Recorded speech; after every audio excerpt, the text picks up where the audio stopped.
This is Brainscape. Lots of people use flashcards to revise, and a physical flashcard written on postcards and specialist revision cards, really useful as a way of testing yourself, which is one of the main ways to actually revise usefully. However, there is software, apps that can be used, and they can work in a very similar kind of way, and one of those is Brainscape. Lots of people use Quizlet and Kahoot. Very useful. They're fun quizzes and multi-choice questions on there. Brainscape, however, is literally just about flashcards, and it's kind of very business-like in the way it goes about using those flashcards and getting you to use them to test what it is you've remembered. So this is Brainscape. And what you've got is you've got the opportunity to access flashcards. You can do your own flashcards, or you can access ones that other people have done.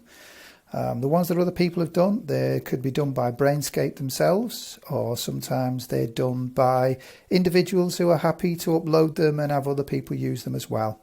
So this is the first page. You can see these here are my what's called classes. So those are the individual subjects, and within each class you'll then have what are called decks, like a deck of cards. So going across the bottom, we can see we're on the home page there. The plus sign are where you wish to make your own flashcards, and the kind of compass sign there gives you the ones that are actually already stored on Netscape. And the little mortarboard on the far right hand corner at the bottom, that's to get you into their academy. They give you some background information about good ways to revise and so on. So first of all, we have a look at the ones that are already on Brainscape. So you click on the little compass point on the bottom, and that brings up the two different types. Some of those are done by Brainscape themselves. They certify them as being useful, and they can check that the information in there is totally correct. So you've got those. But then you also have further down other kinds of exams. So you can flick through those and find the ones that are most suitable to you. So let's have a look at entrance exams. Then within entrance exams, you can see there's GCSEs, a variety of them. There's A-levels. So you can have a click on, say, A-levels there, and then you can find out that's divided up by the exam boards, and then actually just general A-level ones that haven't been divided up by the exam boards. So you click on AQA. Then there's a list of AQA, A-levels subjects that there are going to be information on. So you can click on any one of those. So click on the economics one, and there's economics. So you can see how many cards there are, how many learners have used those cards. So the more learners there are, probably the more reliable they're going to be, because people are using them because they're useful. So you've got all those ones that you can look at. Obviously, a kind of slight health warning about ones that have been put up by other users is that it's the information that they've used. Is that totally correct? So always have a slight idea at the back of your head about how reliable is the information that's been put up there by these people. I'm sure it's not been done for mischief, but sometimes people can make genuine mistakes. So if we go back, and I go back to the home page, if you want to have a look, but you don't know where to find, you don't want to go scrolling through all those, again, if you click on the compass points, then what you have at the top is you have a search bar, and you can then type your subject in. So I can type my old favourite of animal management and hit return, and there's all the different courses that people have uploaded or have been uploaded that talk about animal management. So again, you can click on Animal Management Year 2, and you can see the different headings and the numbers of cards that there are that have been put up there by people that you can then use to test yourself. So that's the way that the preloaded ones work. And back again to that. If you wish to do your own, you can click on the plus sign at the bottom, and that will then allow you to enter your new class. And then when you enter your new class, which you give it a name, and then you've then got the opportunity to upload decks. So you've got the main subject, and then the subheadings, the sub-subjects as well you wish to look at, and that's where you enter those. So what I did before, these are my subjects. So I've got one there that I put up called neurodiversity. So I've put up some cards about dyslexia. If I create a new deck, which is something I'm going to look at, so I'm going to call that one ADDHD,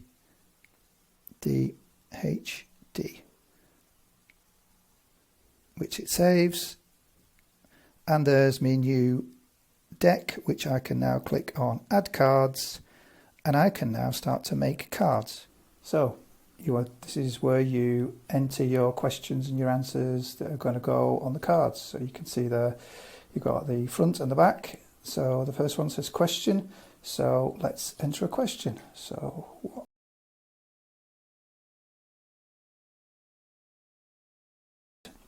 then you click the plus button, and that will then save that card. So let's enter another card.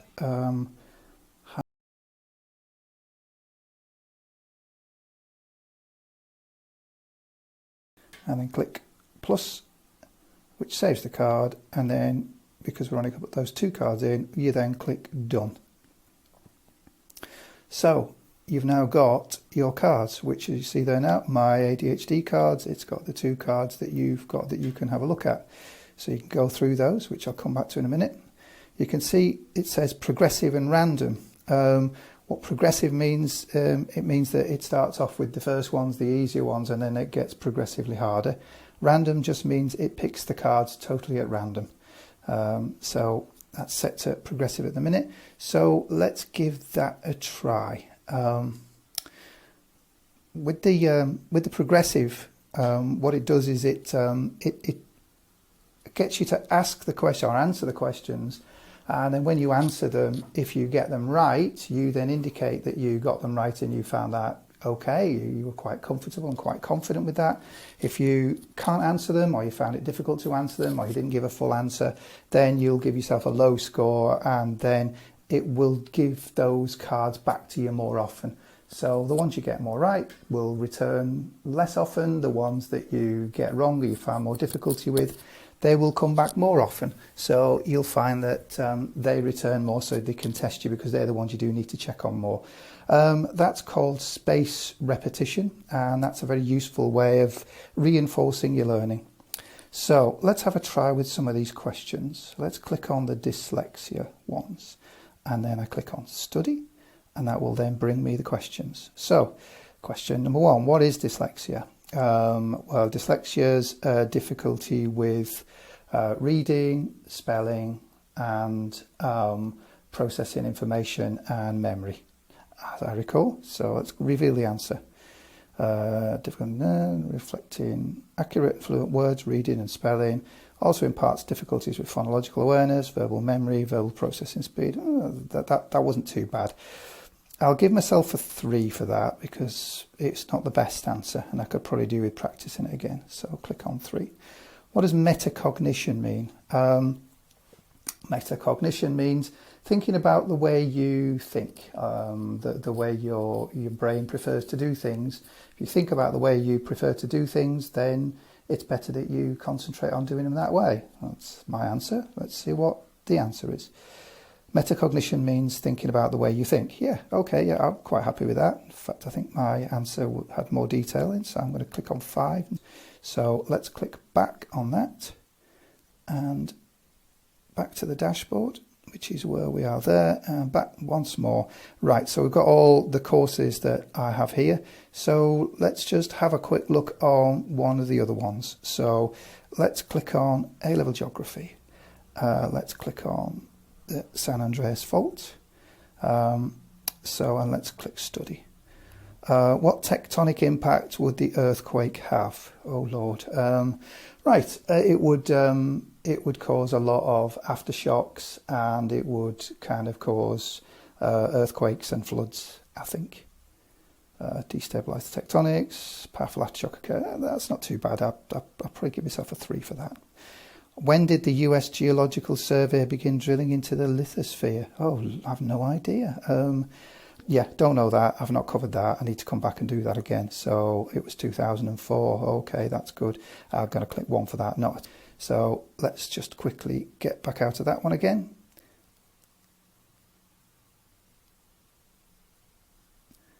So that takes me back to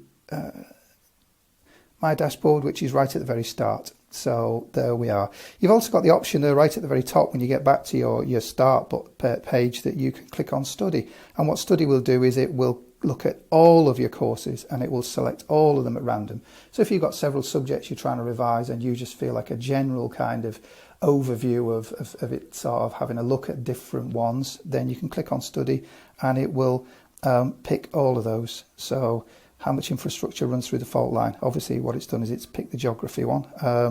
I have no idea. I've not revised that yet. Oh Lord, I would never stand a chance. No at all. Who are considered the two founders of the Cubist movement? Picasso and Braque? Oh, there we go. That was a lucky guess. But yeah, okay. Lucky guess or not, I will say I'll give myself a 4, not a 5, because it really was a lucky guess. What percentage of adults in the UK have ADHD? Oh, well, I've only just typed that one in, so I know the answer to that, 3 to 4%. But the fact that I've typed it in's made it stick and made it more memorable. So there you go, right? But that's flicking through all your courses and all your decks. So that is a quick tour of Brainscape. Flashcards is what it's all about. An absolutely brilliant way of revising because it tests your memory and tests your understanding, which is always the best way to sort of revise. So it does it through using the app, which I think is a good way of doing it. It's free on Apple and Android products, phones and tablets, and it's also available on the PC as well. And like I've said, in this version, it's the free version, so it doesn't cost anything anyway. So thank you very much for watching and listening.